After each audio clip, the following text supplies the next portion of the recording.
Hi மக்களே. நாளைக்கு தமிழ்நாடு அரசுக்கு வந்து விஜய் அவர்கள் வந்து பதவியேற்பு வந்து விழாவில் வந்து பங்கேற்கிறதா இருந்துச்சு. ஆனால் அது வந்து இப்போதைக்கு வந்து ஆளுநரோட ஒப்புதல் இன்னும் வரல அப்படிங்கிறதுனால அதை நிறுத்தி வச்சுருக்குறாங்க. ஏன் நிறுத்தி வச்சுருக்குறாங்க, எல்லா தலைவர்களும் என்னென்ன சொல்லியிருக்கிறாங்க, இதெல்லாமே நம்ம இதில் பார்க்கலாம். இதுக்கு முன்னாடி வேறு வேறு மாநிலங்களில் நடந்த இந்த பிரச்சனைகளை பற்றியும் நம்ம வந்து பார்க்கலாம். இந்த வீடியோவில் எல்லாமே நான் வந்து இந்த வீடியோவில் வந்து நம்ம பார்ப்போம். ஸோ இன்றைக்கி என்ன பிரச்சனை அப்படின்னா, நம்மளுக்கு வந்து போன வீடியோவில் நம்ம சொல்லியிருந்த மாதிரி 108 சீட்டு மட்டும்தான் வந்து டிவிக்கே எடுத்திருக்கிறாங்க. 118 எடுக்கிறதுக்கு இன்னும் 10 வேணும். அது போக இப்போ விஜய் அவர்கள் வந்து 2 தொகுதியில் நின்றுருந்துருக்காங்க. 2 தொகுதியில் ஜெயிச்சிருக்கிறாங்க. ஒரு தொகுதியில் கண்டிப்பாக ராஜினாமா பண்ணிட்டு தான் வந்து இன்னொரு தொகுதியில் வந்து இருக்கிற இதை வந்து நம்மளால வந்து கணக்கு வந்து நம்ம வந்து ஆளுநர்கிட்ட சொல்ல முடியும்.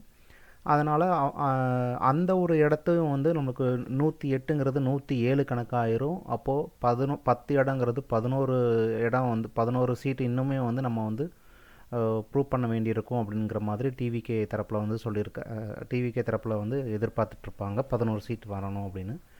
இப்போ நேற்று வந்து ஆளுநர்கிட்ட வந்து முதல்ல வந்து நான் வந்து 35% வந்து ஓட்டு வித்தியாசம் வாங்கியிருக்கிறேன், ஜெயிச்சிருக்கிறேன் அப்படின்னு சொல்கிறப்ப ஆளுநர் என்ன சொல்லியிருந்தாங்க அப்படின்னா, எங்களுக்கு சதவீதம் தேவையில்லை, எங்களுக்கு வந்து 118 சீட்டு தான் தேவை, அந்த பெரும்பான்மையை வந்து நீங்கள் நிரூபிக்க இருக்கணும் அப்படின்னு சொல்லியிருக்கிறாங்க. ஸோ ஆளுநரை நேரில் விஜய் அவர்கள் வந்து நேரில் சந்தித்து கொடுத்துருக்குறாங்க. இது போக இப்போ நாளைக்கு வந்து பதவியேற்பு விழா வந்து நடக்கிறதா இருந்துச்சு. ஆனால் வந்து அது வந்து ஒரு சில காரணத்தினால, அது நாளைக்கு இல்லை இன்றைக்கி ஒரு சில விஷயம் ஒரு சில காரணங்களால் நடக்கலை. அது என்னென்ன காரணங்கிறத நம்ம பார்க்கலாம்.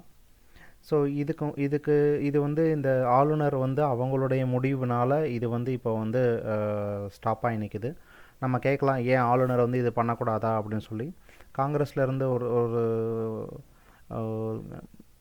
பழைய ஒருத்தவங்க வந்து சொல்லியிருந்தாங்க, ஜோதிமணி அவங்க வந்து சொல்லியிருந்தாங்க, இப்படி வந்து ஆளுநரை வந்து இப்படி கொடுக்கறது, இப்படி வந்து இந்த முடிவு வந்து மாற்றிக்கலாம் அப்படின்னு சொல்லி. இப்போ ஆளுநர் என்னெல்லாம் பண்ணலாம், என்னெல்லாம் பண்ணக்கூடாது அப்படிங்கிறத நம்ம பார்க்கலாம்.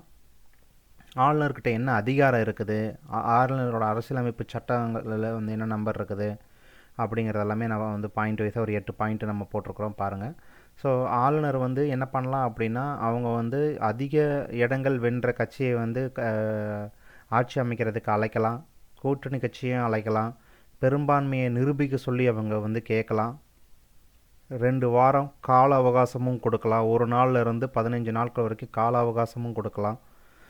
சட்டமன்றத்தில் வந்து நம்பிக்கை கணக்கெடுப்பு வந்து நடத்துறதுக்கு வந்து உத்தரவிடலாம்.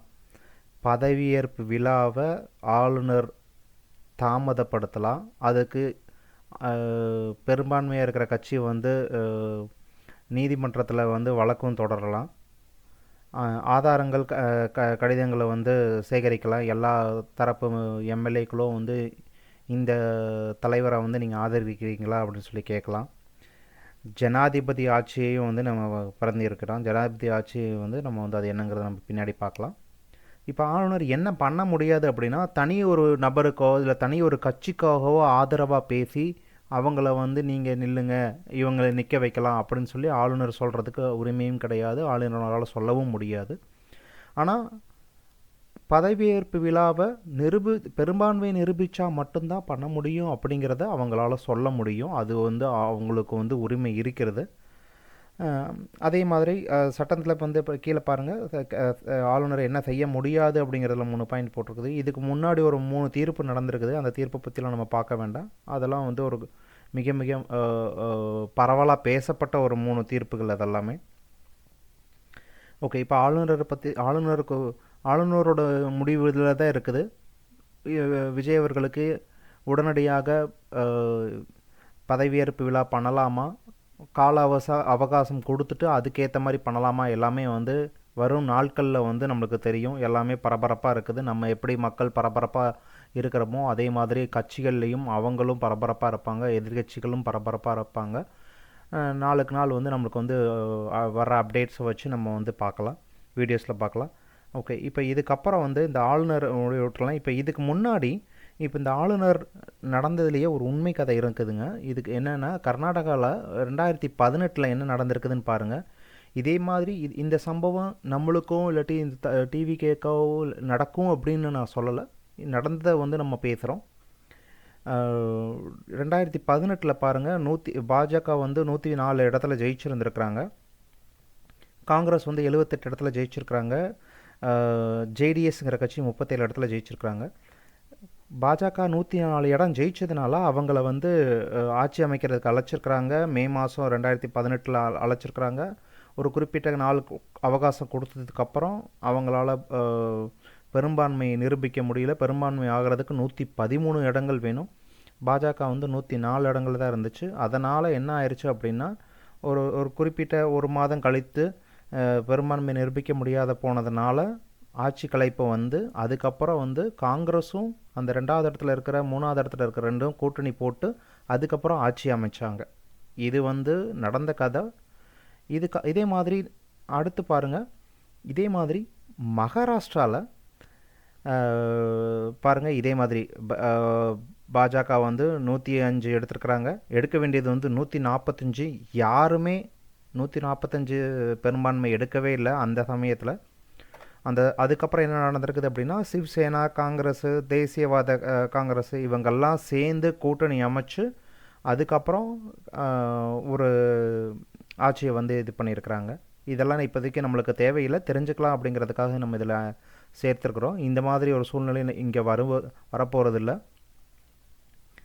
ஓகே, இப்போ டிவிகே வந்து அவங்க என்ன பண்ணியிருக்கிறாங்க அப்படின்னா, காங்கிரஸ் கூட சேர்ந்ததுக்கு வந்து இவங்க சின்ஹாரா அசோக் வந்து என்ன சொல்லியிருக்கிறாங்க அப்படிங்கிறவங்க வந்து என்ன சொல்லியிருக்கிறாங்க அப்படின்னா, இது நாங்கள் ஆல்ரெடி வந்து ஜாயின் பண்ணணுன்னு தான் இருந்தோம். இதை வந்து கண்டிப்பாக வந்து டிவிகே வந்து முழு பெரும்பான்மை பெற்ற அரசு அமைக்கும் அப்படின்னு சொல்லியிருக்கிறாங்க.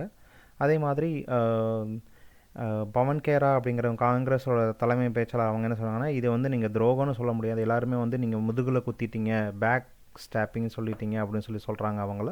அதனால் இதை வந்து நாங்கள் முன்னாடியே சேரணுன்னு தான் இருந்தோம், இதை வந்து எங்களை வந்து இப்படி சொல்ல முடியாது அப்படின்னு சொல்லியிருக்கிறாங்க. அதே மாதிரி ஏடிஎம்கே தரப்புலேருந்து என்ன சொல்லியிருக்கிறாங்க அப்படின்னா, நாங்கள் எப்பொழுதும் வந்து நாங்கள் வந்து தெளிவான அவங்க ஒரு அறிக்கை விட்டுட்டாங்க. நாங்கள் வந்து எப்போவுமே வந்து டிவிகேக்கு வந்து நாங்கள் வந்து எங்களுடைய சப்போர்ட் கிடையாது, வெளியே இருந்து சப்போர்ட் கிடையாது, உள்ளேருந்து சப்போர்ட் கிடையாது அப்படின்னு சொல்லிட்டாங்க. இதுக்கடையில் மக்கள் பரவலாக பேசிக்கிறாங்க. ஒரு சில இதில் சொல்கிறாங்க ஏடிஎம்கேவும் டிஎம்கேவும் சேர்ந்துரும் அப்படின்னு. அதில் எவ்வளவு உண்மை இருக்குது அப்படிங்கிறது நம்மளுக்கு தெரியாது. அதுக்கப்புறம் இப்போ அந்த காங்கிரஸில் இருக்கிற காங்கிரஸ் வந்து